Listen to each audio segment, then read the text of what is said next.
Welcome back to NH Unscripted. You lucky, lucky listeners. You're going to be glad you got out of bed today, I'm telling you. And here's to you, Mrs. Robinson. I am your Simon and Garfield host. Garfield. Oh, my God, I'm getting old. I'm getting so old, Rick. I like a good little cartoon strip, Simon and Garfield. Yeah, it would. It would. Oh, my God. We are coming to you from the Taj Mahal-like digs of the WKXL studios in Concord. My God, it's cavernous in here. Cavernous, I say. I got my Nehru jacket on, my bell-bottom pants, and my platform shoes. Your job is to kick back on the waterbed, light the incense, get that lava lamp going while you're thinking about it here, because we got another one for you that you're just going to love to kick back and listen to. 1450 AM, 103.9 FM on your transistor radios. That's in Concord, 101.9 FM for the beautiful souls in Manchester, and nhtalkradio.com is our URL. So much happens out there. So much. I'll tell you a little bit later about all that goes on out there. I need to thank my sponsor. Get out your pencils. Get out your magnets. You want to put this on your fridge in case you ever need it. The law offices of Shaheen and Gordon. We thank them. I mean, from the bottom of my heart, I am so grateful that they sponsor this show. They are right down the street from us here. Their website, write it down, get ready, here we go. ShaheenGordon.com. Yep, rolls right off the tongue. ShaheenGordon.com. Their phone number is 603-614-5560, because everyone should know a good lawyer. That might come from personal experience. Just saying. You never know. You never know. But they specialize in liability. They do a lot about that. I mean, nursing home stuff. There's the workplace injuries, all that kind of stuff. You know what? Maybe you're writing a book. You need some legal advice. Give them a call. Go on over. They're right down the street. ShaheenGordon.com is their website. They'll take your questions. 603-614-5560. Hey, maybe you hit the lottery and you need to share with an old man. You know, you never know. You might want to split that up. I'm here in case you do. Anyway, that's ShaheenGordon.com. We appreciate them so much. Today's episode is very, very different for several reasons. One, I know many of the people involved in the project. Rick Boussard is in the house. Good morning, sir. Good morning. Can you give us a quick overview of this project? Because it didn't happen yesterday. I get that. Right.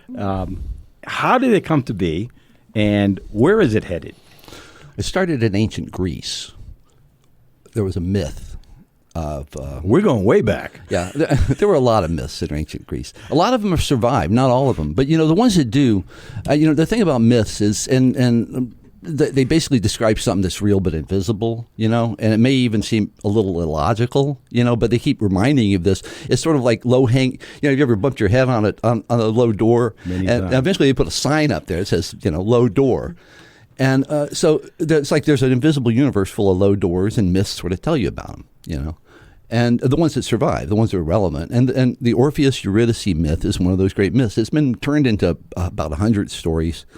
The most current version that people will know about is Hades Town. It's the very popular. Yeah, Vermont rocker lady wrote it, and it's got a Broadway. I discovered the story when I was pretending to go to college in Tallahassee back when I was just out of high school, and I just wanted to get away from home. And the college had a great film program, and they showed Jean Cocteau's Orpheus, black and white film, just bizarre imagery. It was a surrealist masterpiece. And then they showed a movie called Black Orpheus, which was the same story but told in the Caribbean, or actually in Rio during Carnival.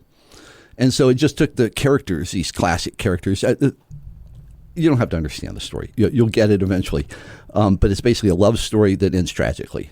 So in Rio during Carnival, this very romantic, colorful time, two lovers meet, end tragically. That's the whole Orpheus story right there. So it can be reduced to something as simple as that, or turned into this phantasmagoria of symbolism and, history and culture. We decided just to set it in Concord, New Hampshire. Reset that story, kind of like they did in Black Orpheus, but set it during market days. That's our carnival. Wait, what? During market days? Market days. It's like a 3-day weekend in Carnival, in Concord. and full of music, lots of people. Yeah. We had all the extras we could want. We had, color, excitement. We just said, well, let's get some actors, and we'll make Black Orpheus in Concord, where there are, coincidentally, not a lot of black people and not a lot of Caribbean culture, but nonetheless, let's explore the Yankee culture. We'll call it Granite Orpheus. We'll try to riff off that concept and see what we come up with in one weekend. The problem was it was so good we couldn't stop. So we kept working for about 7 more days. And this was 10 years ago. It was 2015, Market Days, 2015. And if you remember back then, they were tearing up Concord. They had the streets pretty much demolished. Half of it was replaced. This was when they were in the great renewal of Concord. They're changing all the parking and all that 10 stuff. years ago. Yeah. Right, and basically remodeled the whole downtown. So we were filming during the Concord party. And we got about a week's worth of footage. We knew we didn't have enough. We kept planning to get back together. Well, we said we'll do it next year. You had a week's worth and didn't have enough. Not enough. No. Well, I mean that's nothing. I mean footage in filmmaking. We were shooting for a feature film at this point. You were. The story had developed to where we knew we could make 70, 80 minutes out of it.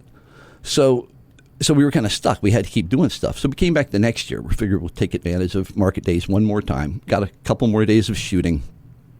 Still wasn't really enough. There was one scene missing. But my partner in this, John Hessian, who's a terrific photographer, cinematographer, his first of all, his father got sick. And he got distracted. He lived in Dorchester, so it was really hard for us to get together to do any editing or anything. And then his mother got sick, and he sort of nursed them both through their final years. And then COVID came, and then my wife's mom got sick, and we sort of nursed her through her dying years, and so there was a long patch, and all through this, everybody that was involved in the movie kept saying, when are you going to finish it? For 10 years. I mean, they still nagged me about it when I would run into because we picked up all these local actors, all these local celebrities, all these local people who kind of in the know people, and they would, whenever they see me, they say, "You ever going to finish that movie?" So it was kind of like this. Yeah. It was sort of like we were in limbo. It was sort of like we were in hell, if you will. We're going through COVID, death. Relationship. Yeah, and also this question: can we finish this project? We knew we needed one critical scene to finish it. We didn't know how we would ever get everybody back together for that scene. We needed the lead actor to be in that scene. We didn't know kind of what he looked like. His name is Brian Halpern. He's a director and an actor. And he's a pretty good looking guy, and much like myself. Yes, like both of us. and he's taking care of himself like we have also. And like us also, he kept that shirt for 10 years. I bet you have a 10-year-old shirt. I do. So a ruffle 10-year-old shirt. So he still had the shirt. So we set up a day at it was like in June at Red River Theaters right here in Concord. We rented the theater for morning. We got 30 people off our mailing list to come in and pose as demonic extras sitting in the audience while we filmed this final scene, which basically had our hero, Orpheus, walk down a few steps, talk to Hades, his nemesis, on the projected screen. She was somehow seeing him through the projection, and tells him to sit down. And he is translated into Hades, where Eurydice is sitting there next to him on the couch, and the arrangements for their departure are made. And so we had to get Hades from Concord into hell. Okay. Not Hades, Orpheus from Concord into Hades' domain.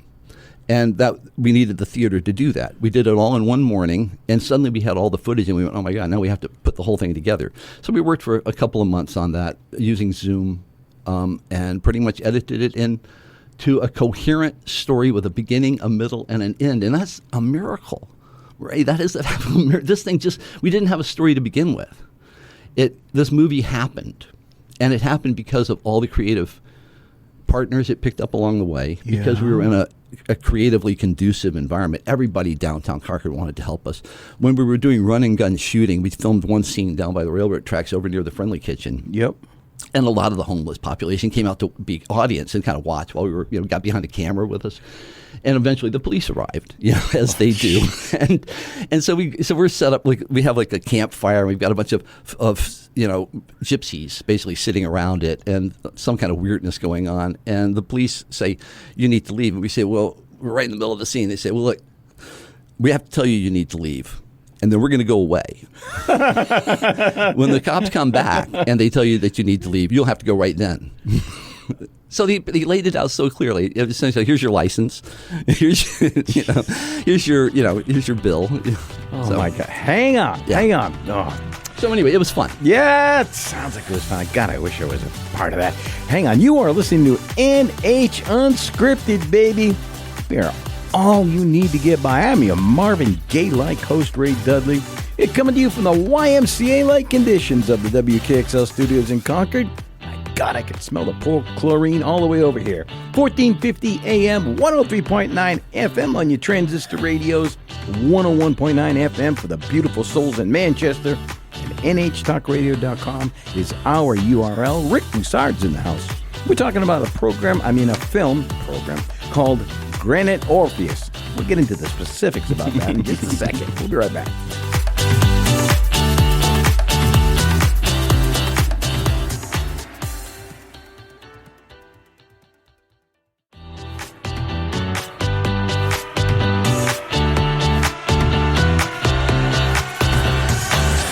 Welcome back to NH Unscripted. We are your rockin' pneumonia and your boogie woogie blues, baby. I'm your Johnny Rivers-like host, Ray Dudley. We are coming to you from deep within the bunkers of the WKXL studios in Concord. Way down, we're way down there. 1450 AM, 103.9 FM on your Sony Walkmans, 101.9 FM for the beautiful souls in Manchester, and NHTalkRadio.com is our URL. Tell you a little bit more about what you'll find out there, the treasures that are out there a little bit later in the show. Rick Boussard is in the house. We're talking about a film called Granite Orpheus. Rick, let's back up just a little bit. Yeah. So, the group, who were these people who decided they wanted to do this film? Yeah, at the beginning, it was me and a partner of mine, my photographer and cinematographer, John Hessian. And I was the editor of New Hampshire Magazine back then. And we had worked together on a lot of projects. And I knew he was getting into more cinema. He'd shot video in New York back during the rap era, the early rap era. He shot a lot of name acts. Okay. They're basically their music videos. So we had, and of course the equipment's improved a lot since then. He had stayed up to date on it all. And he said, I can put together a rig with sound and everything we need, and we can move it around, and we can get professional quality film, in just about anywhere now. So let's just make a movie happen. So he and I had a story. So it was my story, his technical expertise. The Orpheus story was your idea? Yeah. Well, the idea was basically the scheme. It was a scheme more than a script. Yeah. Let's see what happens if we do this. And because I've been involved in theater most of my life, the magazine kind of had fostered the New Hampshire Theater Awards, and that's part of the culture that we covered a lot. So I knew a lot of actors, a lot of directors, a lot of locations, and pulled the two people who I knew would make the perfect leading man and lady out of that inventory, and both of them were willing and really eager to do it. Both of them have always wanted to do some film. They're stage actors, and we're talking about Brian and Gina. Gina Caballo and Brian Halperin. And amazing talents, both of them. We're stayed lucky to have them, and we just happened to be lucky to get them for this film. And really, the movie's all about them. There's a lot of bizarre characters, and most of them are non-actors. They're people that we sort of pulled from the community as we went. But then I guess the third leg on the stool of this project was a guy named Brian Coombs. Who do you know Brian by any chance? He runs Rocking Horse Studios in Pittsfield. I don't think I know. He has a band called the Rocking Horse Music Club. They just released an album of songs inspired by The Haunted Life, which was Jack Kerouac's first unpublished novel. Wow. It's been published since, but nobody's ever really done anything with it. Even heard of it. He worked with the Kerouac family, got permission to do that. He had a prog rock band, a progressive rock band back in the 80s, and it was Tristan Park. And he made money with it, and they toured Europe, and they were more popular in the progressive rock kind of domain of Europe than they were over here. But he kind of turned that success into this recording studio out in the middle of nowhere, and he's been fostering this amazing roster of talent out there, and he works with some of the best musicians. He travels over to Abbey Road every year several times to does? record. Yeah, and he gets, I mean, he's yet another sort of a secret of the state. But he had helped foster a band called Pat and the Hats back about 10 years ago. And it was this incredibly cute little band. Every person in it looked like a great young band member. They all had great energy. Pat Gochez had been around for a while, the leader. He was a great songwriter and a great front man. So he had this band that he was trying to kind of foster into some sort of recognition in those times when nobody knew what was going on in the music industry, like they don't now either. But they were trying to make some headway. Pat and the Hats they went to Massachusetts for a while, and Pat Gochez is in L.A. now. But they were at their peak right then, and so he let us use that band for our opening scene. So they're playing in Panucci's on the stage when the movie opens, essentially. Okay. And it's a song that Pat Gochez wrote called "Daylight," which is a great song. I mean, it's one of they were a band that could have been a hit band, and it was a song that could have been a hit song. It was that good, and it was recorded at that quality. Where if it had caught, it could have. So they were sort of working in that realm, and we just caught them on that stage. Man. And and then we were able to sort of base the whole beginning of the movie on that, and then the movie took on a rock and roll tone because we then suddenly had Brian Coombs in, and he was loaning us songs and encouraging us in various ways. He's also a student of classical mythology and philosophy. He's a brilliant guy, so he became pretty much a third partner in this. And with the three of us, we had kind of enough momentum to keep the project going. Or also just to maintain it while it was not going, which was like a long time, and then get back together and kind of stick the landing. We all got back together and we started working again, and we're working now because we're right now what we're in the process of doing is making minor changes in it between the screening that we did at Red River about a month ago, and the screening that we're going to do this Friday in Laconia at the Colonial Theater. Yep. We want it to be an improved version. Because frankly, when we did the first screening, we didn't think it was ready. We just said, we got to do it, Interesting. And we're going to keep working on it probably, maybe forever. It may be our fate. Yeah, you think there's that kind of editing that can be done still to it? Yeah. Oh, gosh, yes. Well, first of all, because we have the story, we're trying to avoid, by the way, the obvious, secret, cheat code now, which is AI. Yeah. And in fact, we're trying to use the film as kind of an exhibit for what happens when people get together, with minus any of that kind of assistance. So I don't think we're going to go there. But there's so many old school tricks you can do to enhance a film, and not to mention, this is two people working on it for a few months. We put in a lot of hours, but nothing like what goes into an actual movie, because there's all of this smoothing of sound and everything is touched in a movie, hundreds of times. And so you're really trying to create something that's a replica of life. That's why movies are so wonderful and transcendent, is because, they actually do seem to create a whole world, not in your head, outside of your head. Mm-hmm. You seem to be observing this whole world. That's an illusion that's not easy to create. And any little thing, a bad actor, an awkward jump cut can take the person out of that. So we're still smoothing it to making it more smoother, just the way like a wine. A smooth wine tastes good. You want to buy you have one other glass. Yeah. We're not going for character. We're trying to make this enjoyable for people. There's plenty of character there. So we're trying to smooth it down to where there's nothing that troubles people, and we're getting feedback. So I think, what has been the feedback? Well, what are you hearing? Everybody who's seen it has been in it, so you can't really trust the first round of feedback, and also people don't tend to if you spend 10 years working on something that's shit. I'm sorry. Ooh, gosh, my goodness. FCC. That's all right. FCC. We'll anyway, work on that. Yes, but you know my point. Yeah. So, so you haven't not had many neutral third parties who have looked at it yet? No, and this next screening is not going to be really the perfect one either, because it'll be a friendly audience, because they love Brian and they love the Colonial. I already got my ticket. Yeah, they're coming to support an institution, and I know for a fact that they're not going to walk out because it's weird or too boring. So they will have comments, and I think those comments will be pretty useful to us. They're there. I'm sure they'll enjoy it, but they may have critical remarks that they're not afraid to make in front of the filmmakers. So we're going to be staying afterwards to receive that kind of thing. Basically, Q&A. Talk back, get notes from the audience. Yeah.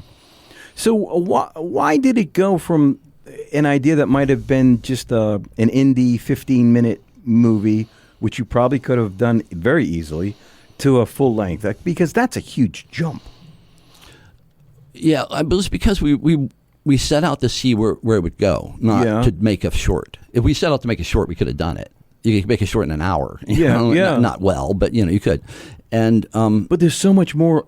Once it almost expands exponentially, right? I mean, it takes on a whole new level of work once you go from a 15-minute, indie to a full-length motion picture. Well, you're responsible for a lot more of your audience's attention. Yeah. And you have to treat it with some kind of respect, which is basically, don't bore them. That's been pretty much. I mean, I would like to think I had lofty goals beyond sort of replicating a youthful, probably drug-influenced encounter with a film at a college film program, that really left a deep impression in me. I've always wanted to do something with that. So when John and I started, I said, let's do that.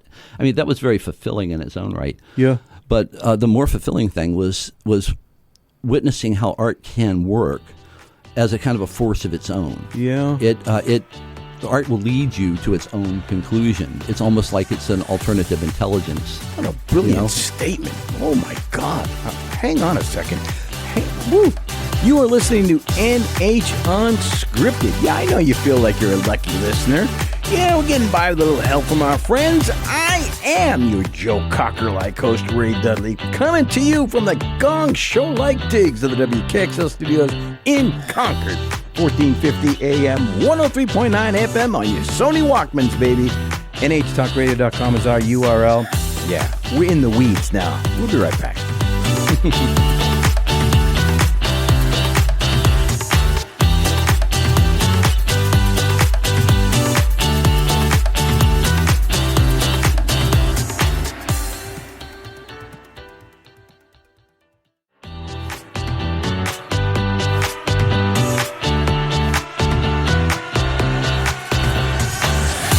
Welcome back to NH Unscripted. We are your rock and roll lullaby. I am your BJ Thomas-like host, Ray Dudley, coming to you from the Honeymooner-like digs of the WKXL studios in Concord. Norton. Anyway, 1450 AM, 103.9 FM on your transistor radios. NHTalkRadio.com is our URL. Rick Boussard is in the house. We're talking about a film called Granite Orpheus. It's going to be playing this Friday night, 7 p.m. Is that correct? 7 p.m. Got my ticket already. I'm going to be there because my friend Brian is starring in it. Well, it's going to be a glamorous thing. They're taking it really seriously because this is their first premiere in 40, 60 years or so. I forget what it was. They had a Bette Davis premiere at the Colonial. Back when Bette Davis was a thing. And a great actress, by the way. And so they're treating it like an event. The Colonial itself is doing it that way? Well, I don't know. We'll see. All right. We'll see. Laconia is a wonderful and a mysterious land. Well put. And strange things happen there. Well put. Very diplomatic of you. Talk a little bit about your company, Resurrection Films. How long has it been around? What else have you guys been doing? And how did you? To start there.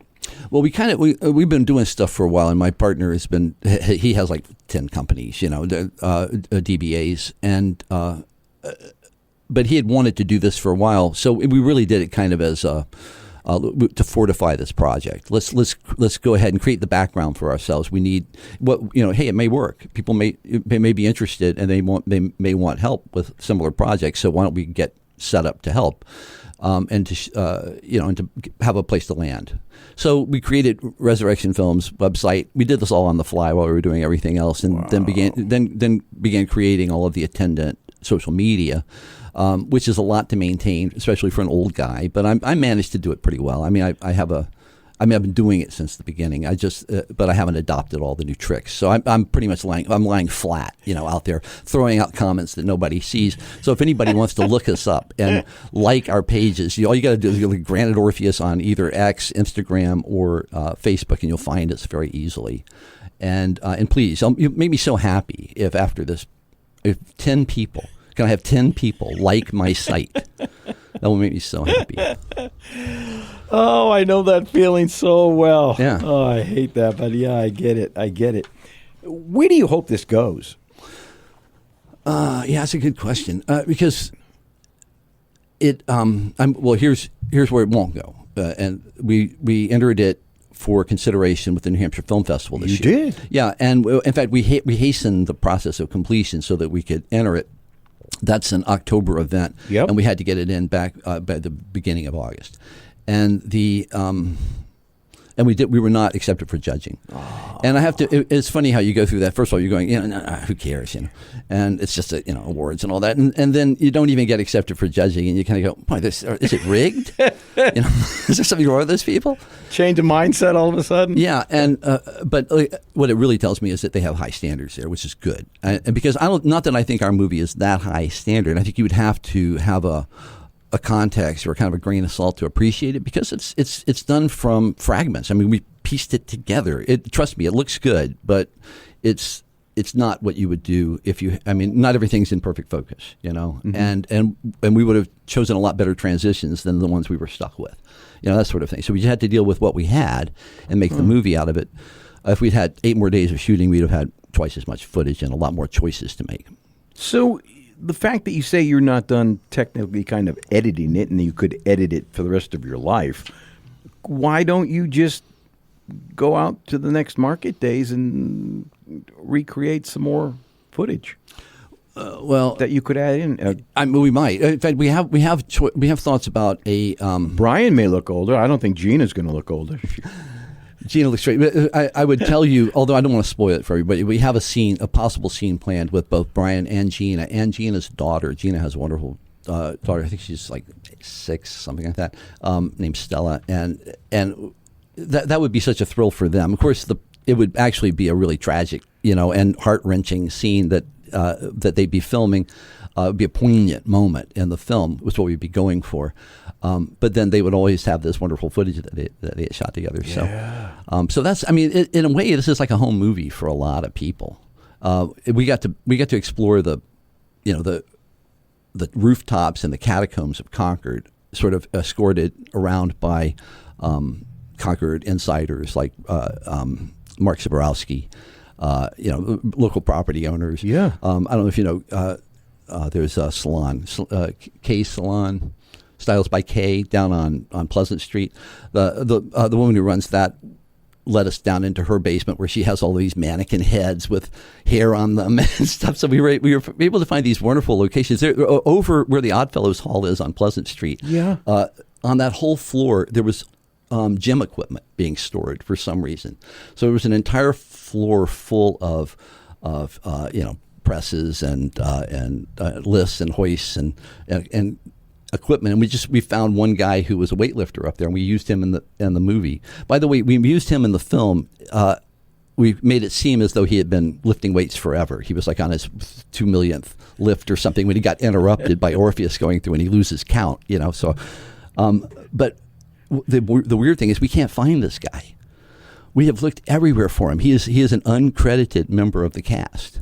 Because he just happened to be there. Seriously? You cannot find this guy? And somebody took his name down. I'm sure we probably got a release from him, but somehow it did not get in there. Oh, my God. So if anybody knows about the mysterious Sisyphusian weightlifter, please go to resurrectionfilms.org and let us know. So another friend of mine, Andrew Pennard, is in it. Yeah. I was shocked. I didn't know all these people were in it till Brian said, we have similar circles, apparently. Apparently so. I thought I was texting Brian, and he said, "What do you know about this?" I said, "I never heard of this project." And so he sent me the link, and I went out and I go, "Wait a minute! So there's Brian, there's Gina. Wait, Andrew's in it." I'm like, "Wait, how is this happening? I had no idea." Is it in color or is it in black and white? It's both. We use a little bit of black and white throughout for effect. I wanted to say how brilliant it was of you to use market days, because I have a friend named Scott Millette, named Scott, it's his name. Anyway, one year he wanted to film a short little horror thing, and he decided to use the Portsmouth Halloween parade that night. Yeah. And it was so smart.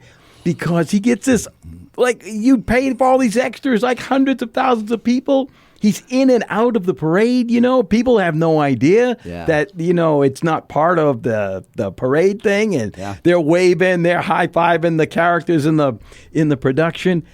So using market days was smart.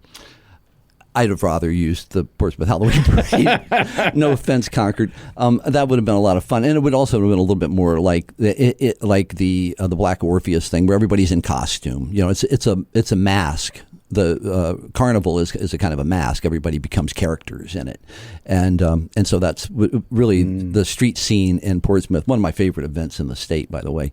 And a similar project in the sense that it, just as this movie was, we got no organization behind this, or there's no film office encouraging us. Yeah.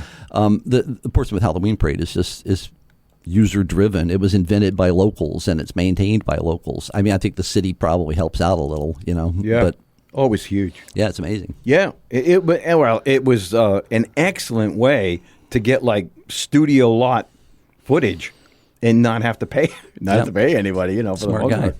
part. Was there any issue at all in taking stage performers and making them film actors? Sometimes that transition we hear a lot about, it can be very difficult. Was there any of that involved? Well, Brian griped a lot. Okay, mark that one. But yes, I mean, because it was just, I mean, he's a good enough actor to know the difference, and also he's a good enough actor to know he's not an improv actor. And we were asking him to do improv because at the beginning we had no script. We really didn't know what was going to happen at the beginning. You were flying by the seat of your pants that much? Well, we kind of said we have to get from here to here. Yeah. And we have market days to go through. So how do we get to the next point in the basic storyline? What a challenge. And so it was largely about what would people tend to say, who was there, who we bring in and involve and give them a line, and yeah, it's like I say, it's a miracle. The movie is got some miraculous qualities to it for sure. I can't imagine an undertaking like that. I mean, you have all this equipment, you have people that do and don't know you. You're in the middle of this city function, trying to create this atmosphere, this picture that nobody knows is really taking place. I can't. Well, here, let me take you quickly. Yeah, It's interesting you say that because the movie starts in our diviest of dive bars, a proudly dive bar, and we'll continue the story after the break. We will indeed. Oh my! Great segue. Woo! Hang on, folks. You are listening to NH Unscripted. You're all I need to get by. I'm your Marvin Gaye-like host, Ray Dudley. Yeah, you can hear it in my voice. We are coming to you from the Car 54 like digs of the WKXL studios in Concord, 1450 AM, 103.9 FM. NHTalkRadio.com is our URL. Yeah, we're talking my favorite stuff today. Theater, film, actors, it's all there. We'll be right back.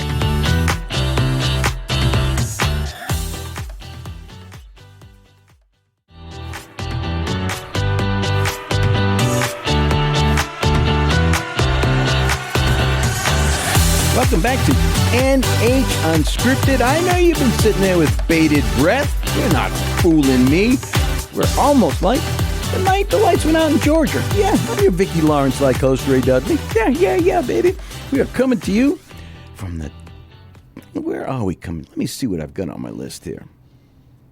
Yeah, from the Hollywood Squares like digs. Yeah, where I sit in the center square, the old Paul Lynde Square, for those of you who are old enough to remember. 1450 AM, 103.9 FM on your Sony Walkmans, 101.9 FM for the beautiful, beautiful, beautiful souls in Manchester.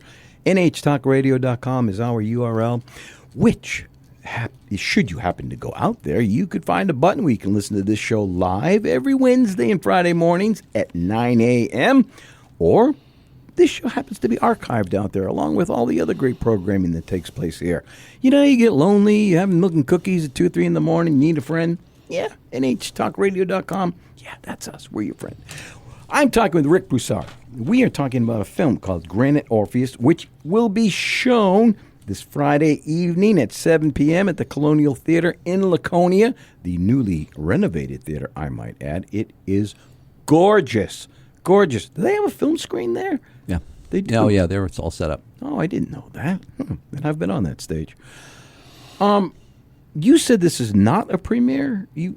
Well, a premiere is a technical term in filmmaking, and some festivals don't want you to have premiered your film until if you're entering their festival, because a premiere essentially says, "Here's the movie, it's done." And a premiere says that a festival is often a place where you're testing your film and where you are planning to improve upon it, or really just leverage it into something. So a premiere is just a specific, jargon, and we determine when we will have a premiere. Now, right now, the Colonial is calling it a premiere, and we're rolling with it because I don't care. Okay. I mean, they can call it whatever they want, and they're going to treat it like one, which means there will be a little glamour. I think people might dress up for it a bit, and dang, I'm going to have to wash my jeans. You should wash your jeans, and also the stars will be starring in it. So that's nice. You want it to be like that for them, and we're going to have both Gina and Brian there.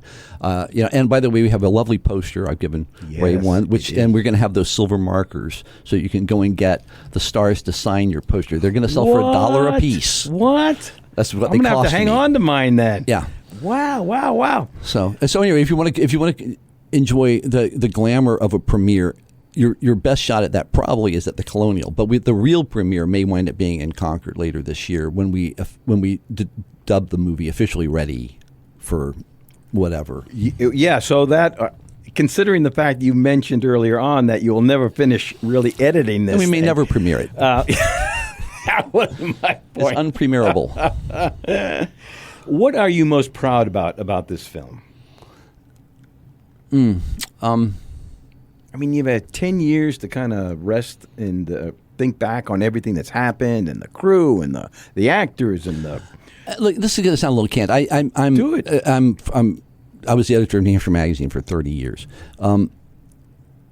I love this state. I'm a transplant. I came from the South. I grew up in Florida and Louisiana, and then moved to Georgia. Met my wife and wound up moving up here about 30 years ago, and I've lived in Concord ever since. It's the longest I've ever lived anywhere. And I've been reporting on New Hampshire. Look, I'm a high school dropout. I somehow got a job at a local paper that was just starting up, and then that positioned me to get a job when a magazine lost its editor one time, and they were desperate, so they hired me. And then I wound up hanging in there long enough to become the editor of New Hampshire Magazine. New Hampshire's been really good to me. I mean, I just came from nowhere, and I got pretty much the prestige job in the state by just hanging out and being okay, And right time, right place. Yeah, right time, right place. But also because I got the state very quickly. My wife's from here. Her family's from here. I've heard about it all my life, and I'm a Southerner, so I've always had romantic notions about Yankee-ness and all of that.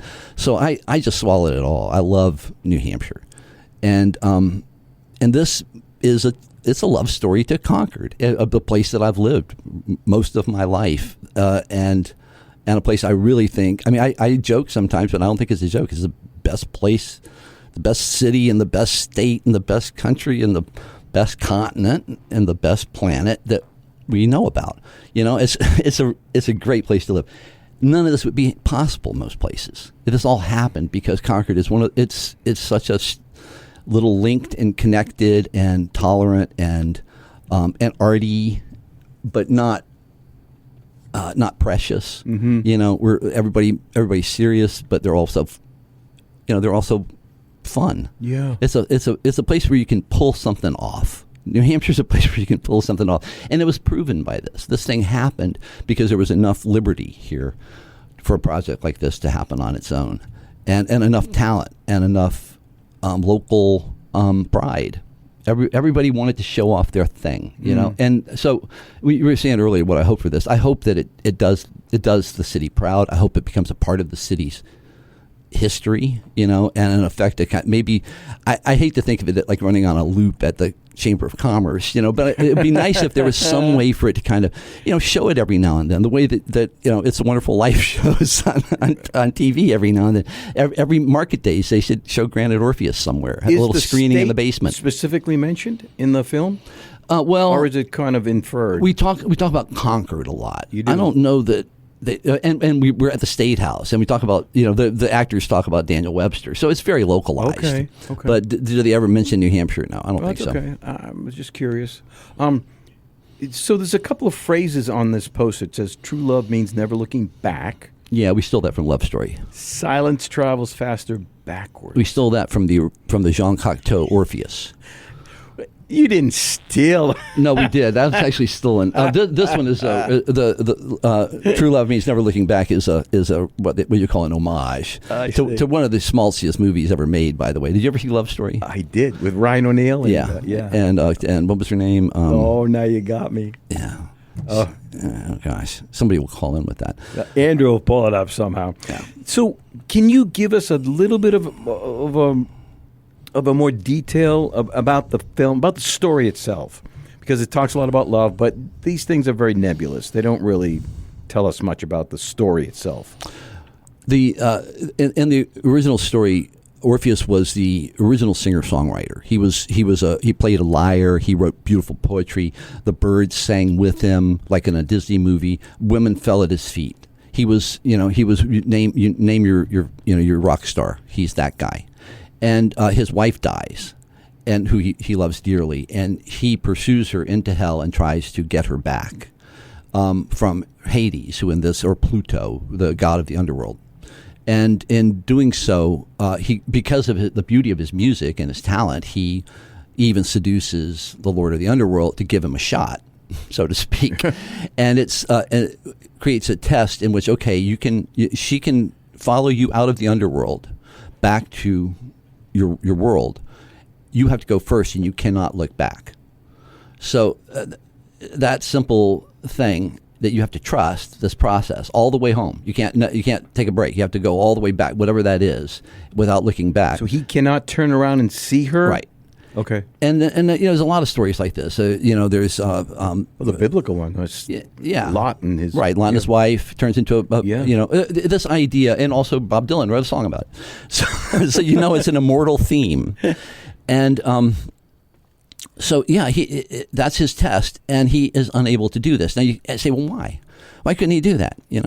Well, because this, the same reason the weightlifter couldn't keep lifting weights. At some point something interrupts the process, and it resets.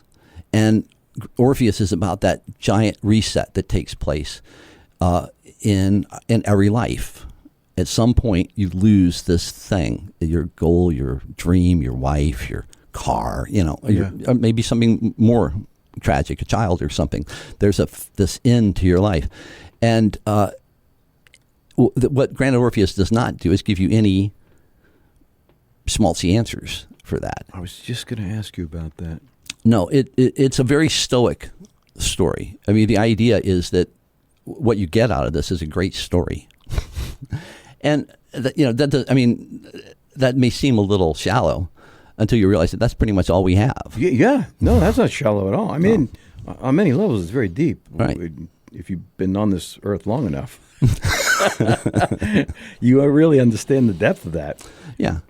So it's a singer-songwriter who gets a great story, and he probably writes a great song about it and makes a great album and goes out and finds another Eurydice. But we're not told that part. I see. So I see.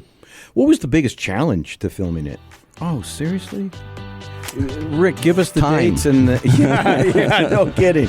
Give us the dates and another URL somewhere. This Friday, it's September 26th at 7 o'clock. It will be showing at the Colonial Theater in Laconia. You should get there early, and I'm sure there'll be a crowd and it'll be fun. Go to resurrectionfilms.org or just look up Granite Orpheus and like our social media. Find our social media and like something or comment. That's even better. Comment on something. And we'll be there Friday night. All right. We'll be there. You've been listening to NH Unscripted. Yeah, the big wheels keep on turning. Yeah, Proud Mary keeps on burning. I'm your Ike Tina Turner host, Ray Dudley. Yeah, these are the shows I love. You have been listening to us 1450 AM, 103.9 FM in Concord, 101.9 FM for the beautiful souls in Manchester. NHTalkRadio.com is our URL. Granite Orpheus this Friday. Get out there. Come shake our hands. We'll be happy to see you. All right, see you in the next one.